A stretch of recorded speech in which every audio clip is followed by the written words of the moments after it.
Hey there. Welcome to Spiritual Unraveling with Ashley and Nate, a podcast about the sometimes messy process of spiritual awakening. We invite you to listen in as we discuss spiritual topics and themes showing up in our personal lives and out in the broader world. We promise to always bring our grounded and lived experiences to the exploration of these topics. We know that the process of awakening can sometimes be lonely and even scary.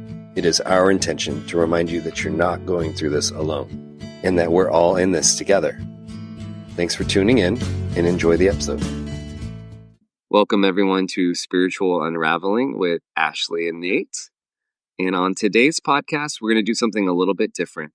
We are going to talk about a book that we're reading, and we're going to pull apart a chapter that we're really enjoying. So Ashley and I love Sara Landon, and she has written a number of books, and we have read most of them. And her newest book, which the title is a mouthful, I'm going to say it, The 15 Success Principles for Self-Realization, is amazing. Don't let the title scare you. It sounds a little bit like a business development book, but it's an amazing book that talks a lot about the concepts, most of the concepts that we have talked about on this podcast. And we were going to talk about one of the chapters that has jumped out to both of us, which is the success principle number 10 in that chapter. And it's not making any big choices. Let everything be choiceless. And now, Ashley, we were talking before the podcast about how that was one that you were particularly enamored with and that you were excited about. So I'm going to throw it back to you. Elaborate a little bit more and tell me, what's got you excited about that one. Well, it seems really timely right now to be moving into trust on that deep of a level, to commit to not making any big decisions. That's what she says. Don't make any big decisions. Let all your decisions be choiceless. And I just think it's a challenge to the doer. It's a challenge to the one who likes to make things happen. So she gives a lot of examples. There was one example where a woman wanted to leave her job and she worked with this principal and just waited. And eventually her boss told her they were getting rid of her department and she was going to get a 6-month severance, so that if she had left her job, she wouldn't have gotten the 6-month severance. So there's a bunch of stories like that where letting things develop in their natural course seems to open up like a higher path sometimes. And the other example she gave, what was I just reading? She gave this example of sitting in, this isn't the example, but like sitting in the eye of a storm, like really just letting things move. Oh, she was saying sitting in a park bench and letting whatever needs to come to you, rather than you're running around and what you need has to chase you around. And I think this is it's a different success principle, but it's related, which is just the power of stillness and the power of practicing stillness. And yeah, it's just challenging for people. It's just a challenge. So I found myself start thinking about that when I was talking to different people this week, of like, well, what if you just let it be choiceless? It's like, wait, what? What does that even mean? So where is this showing up for you right now? Yeah, well, I just journaled about this, and when I was journaling, and I do this thing where I prompt myself to have an intuitive moment. And I've gotten this from a couple different channels that I really like, but basically doing kind of a brain dump journaling. And then at the end of that, when I've kind of gotten my mind clear, I take a couple of deep breaths, 3 deep breaths, which is actually a Sara Landon technique, drop into the heart. And then I just ask myself, what does my higher self or my soul want to share with me? And yesterday I got the message, stop trying.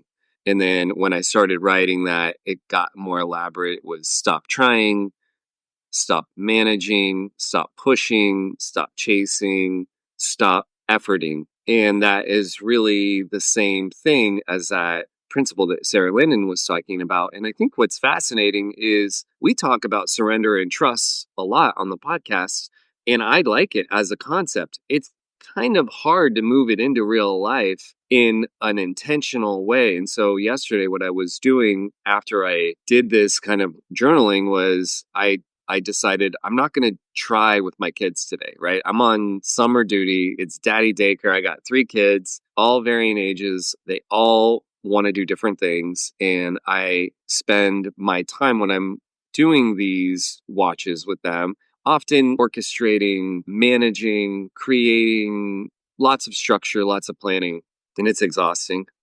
And I was like, well, what if I just brought this idea into real life and enacted it? And it was like, I'm not going to do anything unless it is just choiceless. And that's kind of what Sara Landon was talking about. If it doesn't present itself as the obvious next step, I'm just going to let the energy flow and roll with it. And what was happening was that I immediately was in less anxiety and I was more relaxed. I was more present because I wasn't thinking about the future as much and trying to manipulate or control or manage expectations or events.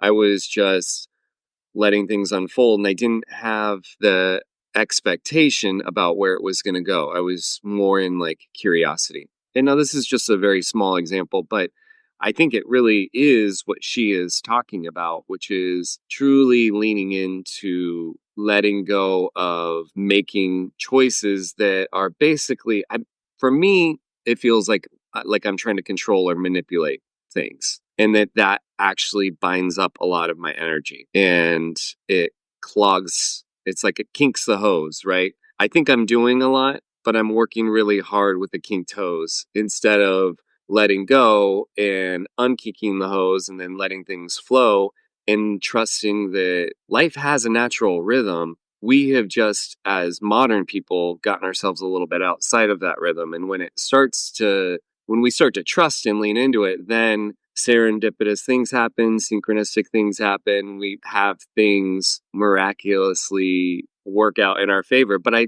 don't think that's actually what's happening. I think we've just gotten out of the way. So that's where I'm at with this stuff. Yeah, I think it's really cool to like dissect this because it does sound good, you know? It's like if somebody says stop trying, that sounds like a relief. Oh, great, I get to stop trying. But there is something challenging about it. One, because of our we're conditioned. I think almost everyone I know is conditioned to think that they need to manage their life, that it would all fall apart or nothing would happen or they wouldn't know what to do. And so that's one part. But I also think this idea of trust and allowing and surrender and stillness and presence comes with a certain anxiety for people. So there's the conditioning of the mind just kind of wants to do what it's going to do because it has a habit of doing it. But there's also some maybe emotional blocks that you sit with if you slowed down and got present. Might be some grief around, I don't know, sometimes I think there's grief, and maybe we've talked about this, but there's grief around when you finally get present, not having been present. You know, there's a certain coming home, then you kind of, it feels so good. And you think, where have I been all my life? But what else makes it hard to stop trying? Like when you get that message, stop trying.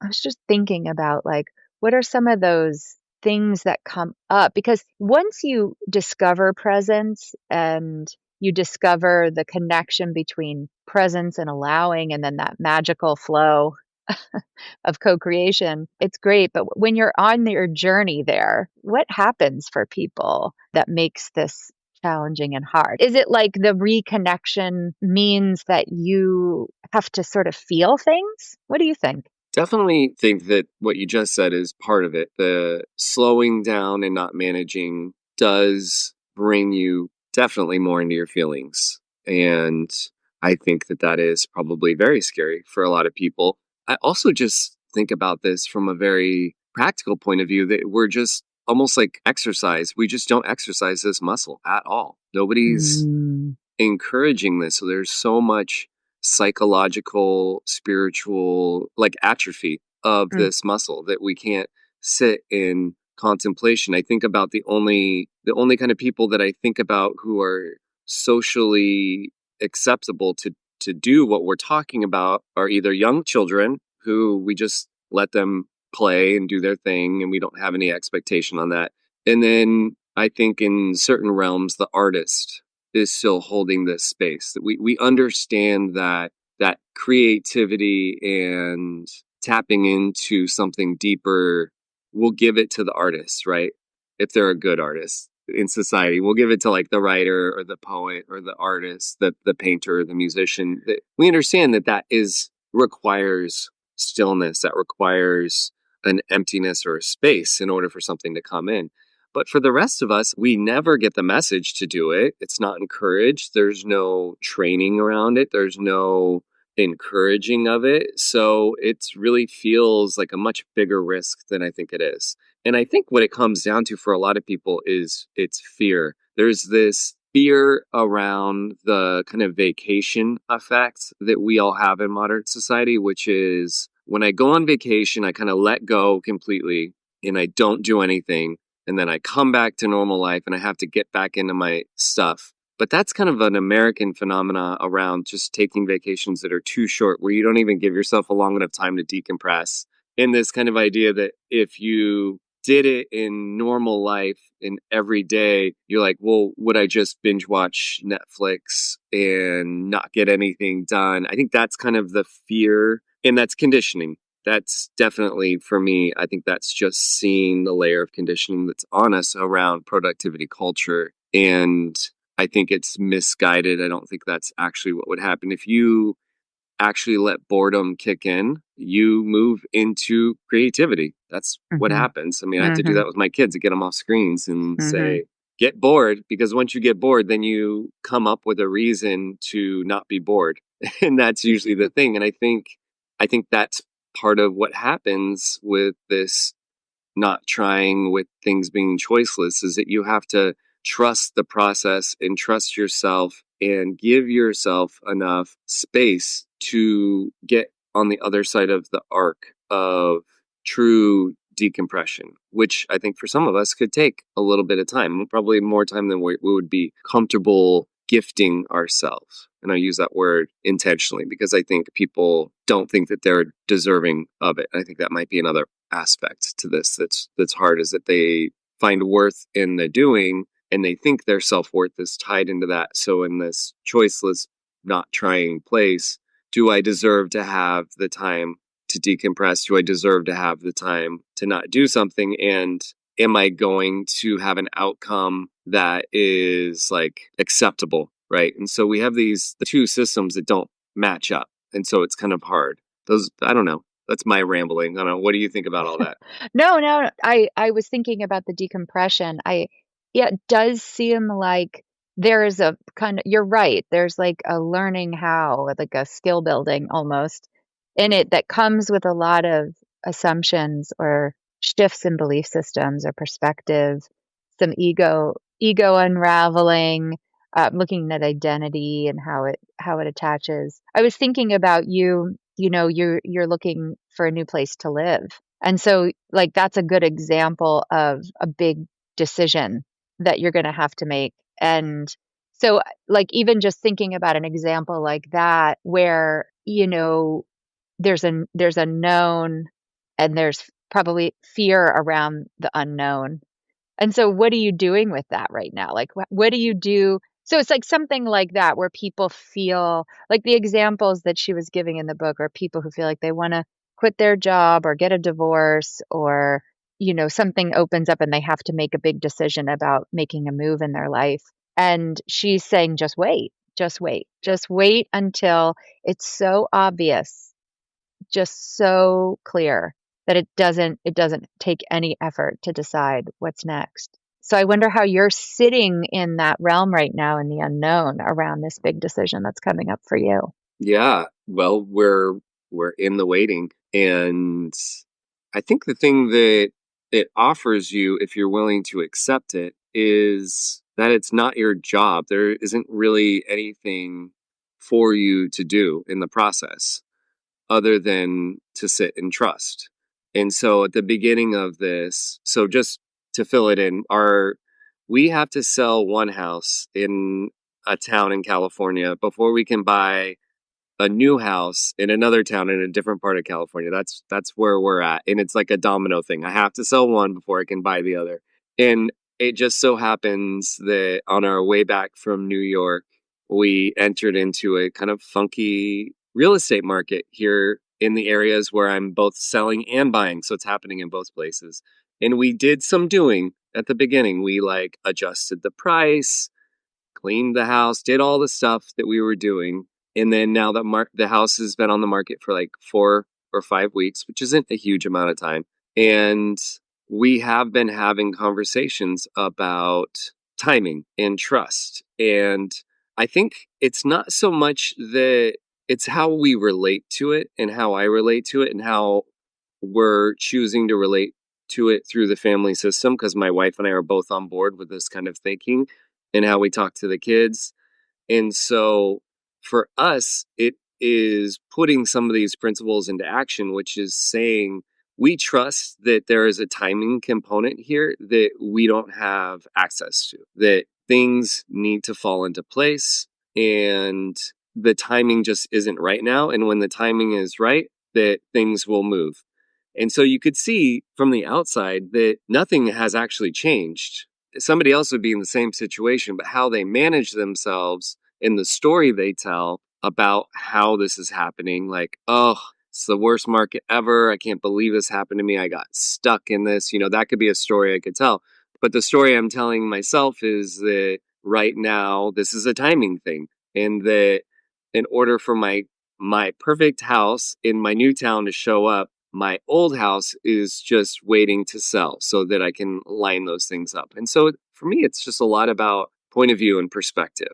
And I think you could look at that from the outside and say, that's kind of Pollyanna. And of course, it really doesn't make a difference. And I would say, you're absolutely right. It doesn't make a difference. And if I'm going to choose how I relate to something out of my control, I'm going to tell the story that makes me feel good, that makes sense with me and my internal system, in that everybody should do the same for themselves. So Mm-hmm. it's kind of it's this interesting place where I get to put some of these spiritual beliefs to a real life thing. And I am sitting in trust and surrender with our housing. And I'm living with family. I'm back in, a house that with my immediate family, and my kids are here, and we're revisiting a lot of old family patterns and all of this stuff. And I also think that that is an important part of us coming back to California. So when you look at something with a different perspective and you're willing to be open and let things kind of unfold, you will see that there's a lot more going on and a lot more there to mine for you than if you just think about an outcome that you're looking after.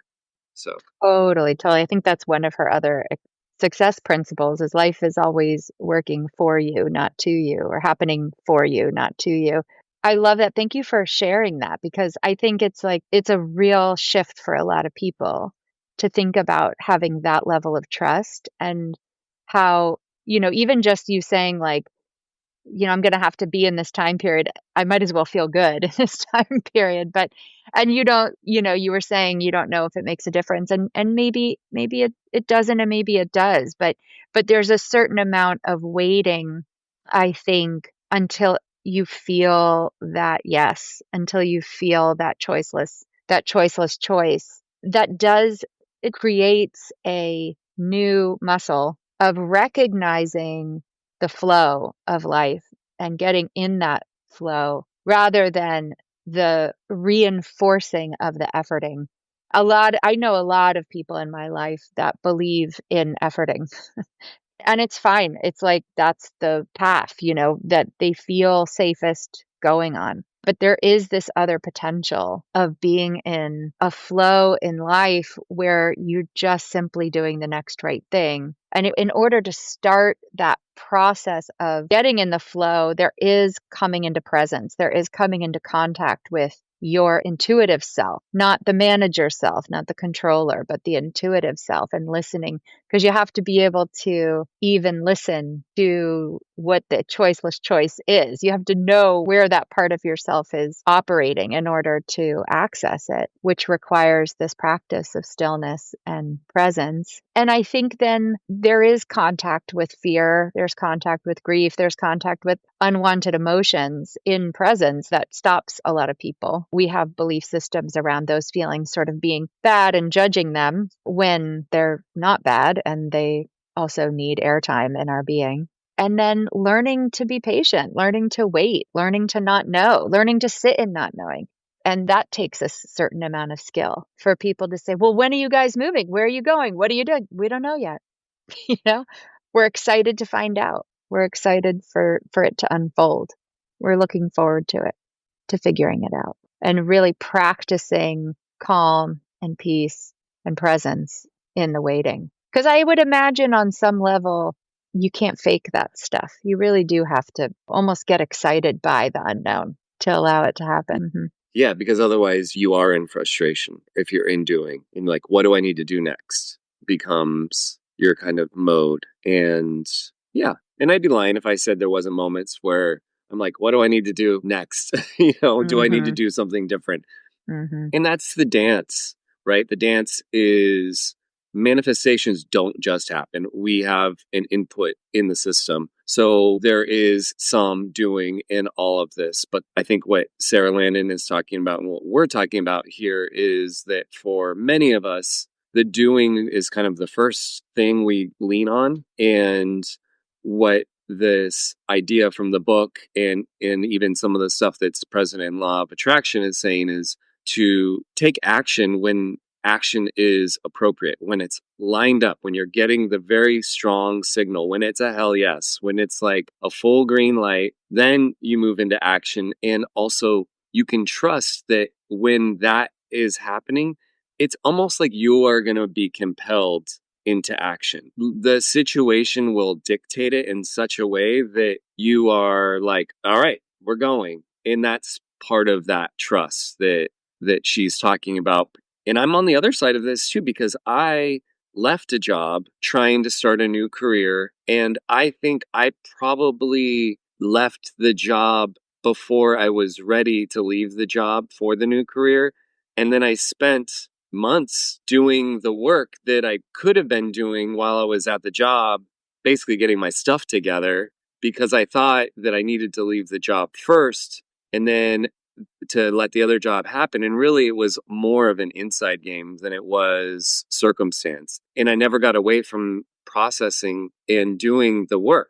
I just ended up doing it without a job for a while, which was Mhm. very uncomfortable. And so I chose in the quitting the job, I was in the doing. Oh, I'll do this so I can jumpstart this other career when I probably would have been better served by letting it naturally come in, but I was impatient. And I think there was a lot of other stuff that I ended up learning through that process, which was powerful. But when we force things, we also get feedback around that as well. And it's this dance. We say this a lot. You got to give yourself grace and make sure that when we're doing this stuff, that we're in presence and in awareness so that it doesn't slip by us as like, well, that was just crazy how that went down. And that was, boy, that was a really hard thing. And it's like, well, were you forcing a lot? Were you missing some Mhm. subtle signals along the way?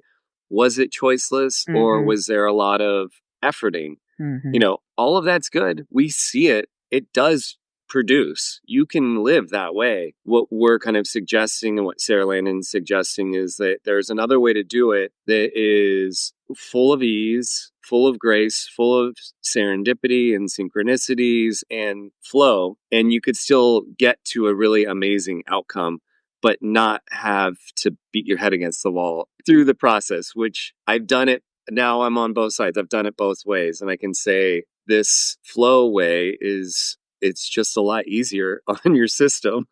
It's a lot easier on your kind of emotional system, your physiology. And also I think there's a lot more energy in it. You actually free up a lot more of your energy when you're not constantly efforting, you can wait for the moment when you're inspired, and then you have this big bolus of energy that comes through, and you move into the next right action, and then you ebb back down and you wait for the next thing. This is a different way of living. What do Yeah, you I think can about that? think well, I think I can think of it's like coming to me all these examples of when I've done that in my life, and they've been like really exciting. Mhm. I was thinking about the example of when my oldest son was getting ready to be preschool age, and where I live, there was a lot of energy around where your kid went to preschool. And people were kind of around me were kind of stressing about it, and I just remember thinking, "Goodness gracious, I don't want to stress about this. I'm just not going to stress about it." And went into sort of just a period of like allowing. And one day I was in a park, and a woman I knew came into the park, and she asked me, "Where are you sending him to preschool?" And I said, "Gosh, I don't know." And she sent me in a direction, and it ended up being such a great fit. And so there's lots of examples in my own life where I waited for the hell yes. I'm so glad you brought that up. I waited, and I still play this game in my life. If I get an intuition in my life, if I get an intuition, sometimes I get it by seeing it 3 or 4 times where I'm just like, "Okay, universe, I see this," or maybe it's something that feels like a desire. I will say to myself, if this shows up in my life, I'm going to say yes. If this shows up in my life, I'm gonna say yes. And then it inevitably shows up, and I get to have that moment of saying yes, where I've already, kind of prepped myself for a choiceless choice. And it is fun to live that way. I think it feels good for me to live that way. And so I was thinking that my son, who we found this awesome preschool that way, is now entering junior year of high school, and he keeps asking me, "Now do I have to worry about college? Now do I have to worry about college?" And I kind of feel the same way. I kind of feel like really excited to go on a journey with him where we really listen for those hell yeses, where we really don't effort in a way that creates a lot of stress and anxiety. I think the right decision will appear. I'm really excited about that. So I keep saying, no, we don't have to worry yet. Not time. I love that you brought that back up because that was in one of our other podcasts. And I love that example and that phrase too, where I think the first time we talked about it was when he brought it to you and he said, "Is this something I should worry about?" And I just love that phrase because it's so indicative of what happens in our culture. And I also love that that phrase is a proposition. Should I worry about this? It's right there. It's so fascinating, right? Where we have this idea, and that phrase is said, lots of people use it all the time. And it's like, yes, worry is a choice, people. We get to choose if we want to give something our energy. And do we want to put our energy into feeling worry or concern about a future event that we have no idea about yet? I mean, he's years away from college, and yet there's a whole system, a whole industry that starts kicking in even as early as freshmen for some kids around we're worrying about where he's going to go or they're going to go, and let's start pre-paving this way. And yeah, what's getting missed there is life, because life is all the stuff that's happening along the way, and you don't want to miss the signals. There could be lots of signals coming up for your young person around, like maybe they want to go into the arts, maybe they want to go into trades, maybe they want to do something totally, maybe they want to gap year and go to the Peace Corps. And if you have an idea about where it's going and then you put that idea on them, then the next thing you know, they're in their mid to late 20s and they're having these existential conversations with you because there was never a space for them to explore or let life unfold. You and I have both done that. We're in our midlife having our kids in trying to unpack all this stuff. And I know for me, and I think probably for you too, I don't want my kids to have to unwind stuff in their 40s or 50s. I'd much rather have them just start living from this place now, never stop living, really, because kids are so much better about living in the present moment than us adults. So that's great. I'm Yeah. so glad you guys are having that conversation with him. And he can go to college, right? We're not talking about not going to college. We're talking about trusting that life will unfold and the right opportunity is going to be there. And especially if you're in the moment and you're living your best life all along the way, which is really what we're talking about. So we're not talking That's about what like I think. throwing your Yeah, hands up and right. I think that's the message. The message that I kind of want to send him is that your happiness isn't necessarily in the future. Your life is happening right now in this moment. And when we get to that place, it will be happening in that moment. So there's just this like reminder to him and then to myself, or to myself and then to him, to celebrate this, to be authentic in this moment, to be awake and alive in this moment, and see what the universe has in store, see what life has in store. And yeah. yeah, I feel like as we're talking, the thing that's coming up around this is that when we started this conversation, I was almost feeling like I was not defending, but like,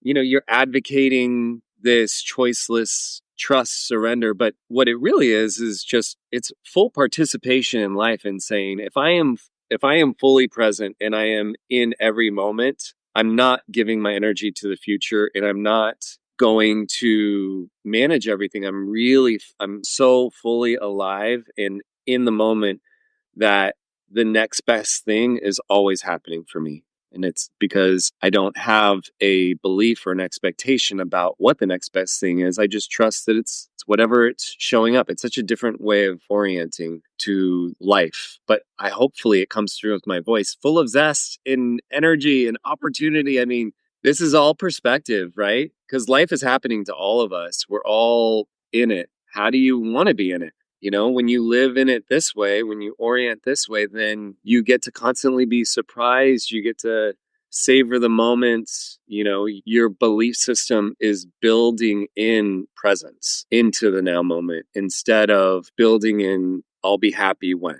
which I feel like is the predominant point of view at least in Western culture, which is I'll be happy when I have, or when I do, or fill in the blank, Yeah. Yeah. as opposed to what we're advocating, which is Right. be happy now, let life unfold, and it will constantly surprise you Yeah. and play with you. Yeah. Yeah. Yeah. And I bet there's a lot of implications for health, physical health, mental health. There's all sorts of implications for practicing this presence. And I just want to make a final plug for the book. I think there's so much in this book. I was saying before the podcast that I'm almost at the end and I'll probably just restart it because it's a good reminder. There's also sort of when you listen to it, an energetic transmission, and just a wonderful, wonderful reminder about a way of life that's really opening up for everybody. Everybody is invited into this. There's nobody that it's not for enlightened people, it's not for gurus, it's not for anybody special, it's for everybody. It's already happening. It's just our awakening to the truth of life that is really exciting. So anyway, we might revisit this book in Yeah, future I mean, we podcasts just because did it's fun to one work with this chapter, stuff. right? Yeah. It's just so good. We could elaborate. I will make sure for everybody that we include a link in the podcast description of the book. And I wholeheartedly agree. It is an amazing book. It will create, if you allow it to unfold for you, it'll create so much ease and comfort in your life. Yeah. Hey everyone, we hope you enjoyed the show. If you have any questions or feedback for us, please send us an email at spiritualunraveling@gmail.com. If you'd like to learn more about what we're both up to, you can follow Ashley at www.mountainmeditationgroup.com. And you can find more about what I'm doing at spiritual-stewardship.com. We hope you have a great day.